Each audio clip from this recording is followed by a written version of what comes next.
Brian Clough won the European Cup twice back-to-back with Nottingham Forest, a club that had never touched a league title or a European trophy before he walked through the door. He said himself he couldn't have done it without Peter Taylor. Taylor died in 1990. They hadn't spoken in 7 years. Clough was at his funeral and couldn't bring himself to sit near the front. So stick around to find out how we got here and what came before, because we're going to be talking about all that and more in today's video. So before the European Cups, before Forest, before Derby, before any of it, Brian Clough was a footballer, and not just any footballer. 197 goals in 213 league games for Middlesbrough. Then he moved to Sunderland. 54 goals in 61 league games, one of the greatest scoring ratios English football has ever produced. 2 England caps playing for a second division club. He should have been one of the all-time greats as a player. Boxing Day 1962 at Roker Park, Sunderland against Bury. Clough goes up for a ball, collides with the Bury goalkeeper and comes down wrong. Knee gone. Career practically over at 27. Despite his best efforts to come back, he officially retired at 29. The most natural goal scorer of his generation. Done before he got started. That injury is why everything else happened. Without it, there is no Hartlepool, no Derby, no Forest, no European Cups, and no Peter Taylor story. Remember that. Now, the 2 people that are the main focus of today's stories met at Middlesbrough in the mid-1950s. Brian Clough is the best striker at the club by a distance, he knows it. Make sure everyone else knows it too. Peter Taylor is the goalkeeper, 6 years older, average keeper by his own admission, but he sees something in Clough before anyone else does. Meanwhile, the other players at the club had had enough. They got together and handed in a petition to have Clough removed as club captain. Every player signs it, except one. Now, as I mentioned earlier, Clough's knee ends his player career at 27. He spent that couple of years trying to get fit, but realised it wasn't happening, and talks his way into management. Hartlepool United, October 1965, youngest manager in the Football League at 30. Peter Taylor described the state of the club when they arrived. Someone told me just after our arrival that the club had been losing since the First World War, when a Zeppelin bombed the ground and the directors unsuccessfully sued the Kaiser. And they had not improved significantly since. The first thing Clough does is call Taylor. Taylor is at Burton Albion, top of the Southern League, 3-year contract, winning team, going well. Clough tells him to come to Hartlepool's. Taylor takes a pay cut and walks out of his contract anyway, before a trophy, before anything, just because Clough asked. Now that should tell you everything about what this partnership was before it had produced a single thing worth talking about. The operation they were running at Hartlepool's was not glamorous. Clough had even learned to drive the team coach himself, so they were never left stranded. During one match, a player went down injured. The referee stopped the game and called for the trainer. Nothing happened. He called again, still nothing. Eventually, a sponge came flying out of the dugout and landed on the pitch. No trainer attached. Clough had suggested Taylor do the trainer's job. Taylor had a different view on that. Off the pitch, things were equally professional. A player once climbed onto the roof of the dressing room with a bucket of water, planning to soak a teammate. He waited for the signal, got it, threw the bucket. It was Clough on his way to a funeral wearing a suit. That player was fined a week's wages. Taylor spotted players nobody else was looking at. A teenager called John McGovern, who would go on to lift trophies at Nottingham Forest, was found at Hartlepool's by Taylor when nobody else rated him. Clough's assessment of McGovern on arrival was direct. Stand up straight, get your shoulders back and get your hair cut. McGovern followed them to every club after that. They stabilised Hartlepool's, finished 8th in the 4th division and left the club in better shape than when they found it, which led to Derby County to come calling in 1967. Clough said on the Hartlepool's after he left, "People said you could drop off the end of the world. Sometimes I wish I had." Derby County 1967, 10 consecutive seasons in the 2nd division, a club going nowhere in particular and showing no signs of changing that. Clough and Taylor arrived and immediately set about making themselves unpopular. Of the squad they inherited, Clough kept 4 players, the rest were gone. He also sacked the club secretary, the groundsman and the chief scout. And there is a rumour, unverified but entirely believable, that he sacked 2 tea ladies he overheard laughing about the club after a defeat. Taylor went to work finding players nobody else was looking at. Roy McFarland, 19 years old, playing for Tranmere Rovers, signed from under the noses of Liverpool for £24,000. He became the captain. Archie Gemmill was considering signing for Everton. Taylor got to him first. Second Division title 1969, First Division title 1972, first in Derby's history. Derby had already played their last game of the season. Clough went to the Isles of Sicily with his family. Taylor took the players to Mallorca. They found out they were champions from hundreds of miles away on different holidays. Clough told the BBC Derby live on air, "There's nothing I can say about it, there's nothing better. No champagne, I'm putting my children to bed and I'm going to hold hands with my wife." Then the European Cup semi-finals 1973, knocked out by Juventus in circumstances Clough never accepted and never stopped talking about. In 6 years they had taken Derby County from a decade of second division mediocrity to champions of England and European semi-finalists. Then Clough started a war with the board. He was doing newspaper columns and TV punditry while managing the club. He publicly attacked Matt Busby, Alf Ramsey and the FA. He called for Leeds United to be relegated for dirty play in a newspaper column. He signed David Nish for £225,000 without telling the board. He made a £400,000 offer for Bobby Moore and Trevor Brooking without asking anyone. He also allegedly gave a V-sign to the chairman of Manchester United. Derby chairman Sam Longson had seen enough. On October 15, 1973, Clough and Taylor resigned. Not because they were pushed, they resigned as a bluff, to force Longson out and take back control of the club. Longson called the bluff, accepted their letters, they were out on the street. The Derby fans were furious. They demanded the board resign and Clough and Taylor be reinstated. It didn't happen. Dave McKay took the job, won the First Division title 2 seasons later, with the squad Clough and Taylor had built. While they watched from the outside, it was Brighton who picked them up. Third Division, Clough's heart wasn't in it. Brighton finished 19th. Clough left for Leeds in July 1974. Taylor stayed at Brighton. For the first time since that phone call 9 years earlier, they were going in different directions. If you've watched the first video on this channel, you already know what happened at Leeds. If you haven't, Brian Clough took over the best squad in England, told the reigning champions of England to throw their medals in the bin because they won them by cheating, and lasted 44 days before the board sacked him. Without Taylor, there was nobody to stick an arm around his shoulder and tell him he was wrong. Clough landed at Nottingham Forest in January 1975, mid-table second division. He steadied the ship but nothing more. The boilers stayed cold, something was missing and everybody could see it. Taylor was still at Brighton. In the summer of 1976, Clough picked up the phone and it was Taylor who answered. One of the Forest players said later, "Clough was so invigorated when Taylor arrived that I knew it was just a case of when we got promoted, not if, but when." That is what Taylor did to Clough that nobody else could do. He made him better.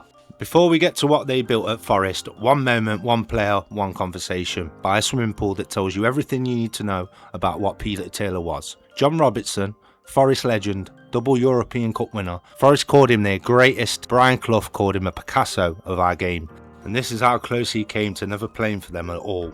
It was the pre-season tour, Augsburg 1976. Robertson is 22, overweight, going through the motions in training, not looking after himself, blaming everyone else for the fact his career is going nowhere.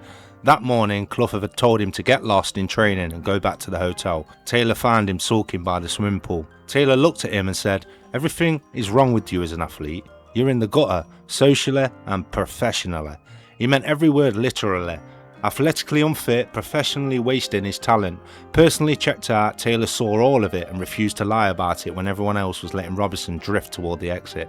It worked because Robinson knew it was true. He said so himself later. He'd been blaming everyone else for his own failings, and somewhere underneath the self-pity, he already knew that. Taylor just said it out loud when nobody else would. Clough saw a waster by a swimming pool. Taylor saw a European Cup winner. That was the difference between them. Clough was the sledgehammer. He could tear a dressing room apart or rebuild it through sheer force of personality. He made players believe they were better than they were. He bent entire football clubs to his will through ego alone. But he couldn't always see what was salvageable in someone who was struggling.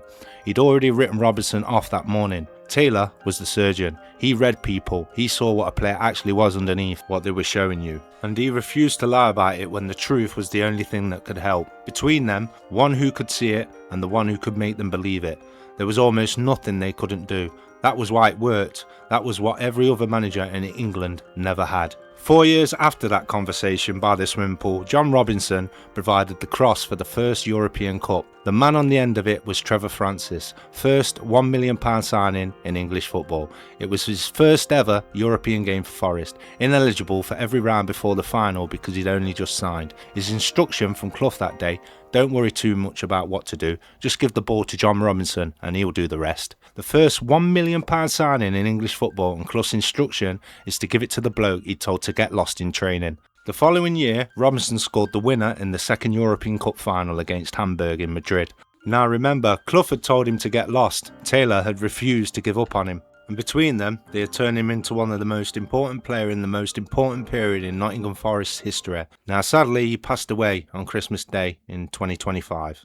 Rest in peace, Robbo.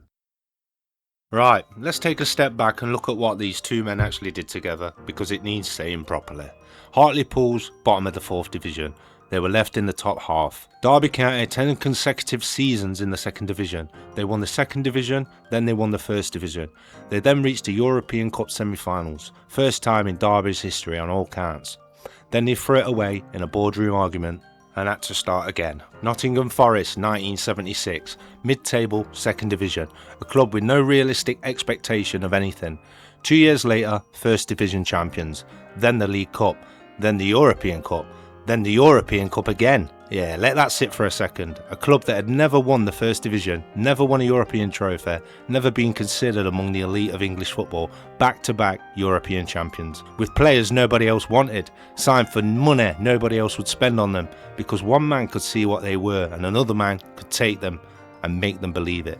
Now, if you think about the modern giants of English football, the multi-million pound empires, the global brands, they have spent decades and billions of pounds chasing the ultimate prize in Europe. Nottingham Forest did it back to back. A city ground on the banks of the Trent, a manager who talked too much and an assistant nobody outside the East Midlands had heard of. And yet they still managed 2 European Cups, and back to back. So that's 2 clubs transformed, Derby and Forest, both taken from nothing, both made champions of England. Back-to-back European Cups, titles, trophies, and players turned from journeymen into legends. And they did it together every single time. Remember that, because what comes next makes a lot more sense when you do. In 1980, the year of the 2nd European Cup, Forest are the best team in England. Clough and Taylor are at the absolute peak of everything they built together. And then Taylor publishes a book. It was called With Clough, an autobiography, written by Peter Taylor, about Peter Taylor's life and career. Except it wasn't really about Peter Taylor's life and career, it was almost entirely about Brian Clough. Taylor didn't tell Clough he was writing it, didn't ask his permission, didn't offer him a share of the proceeds, just wrote his entire autobiography about someone else's life and published it. A genuinely strange thing to do to your closest friend. Clough found out the way you found out about things your closest friend has done without telling you, after the fact, with no warning. The relationship survived it just about. There was enough goodwill between them that it didn't end things immediately.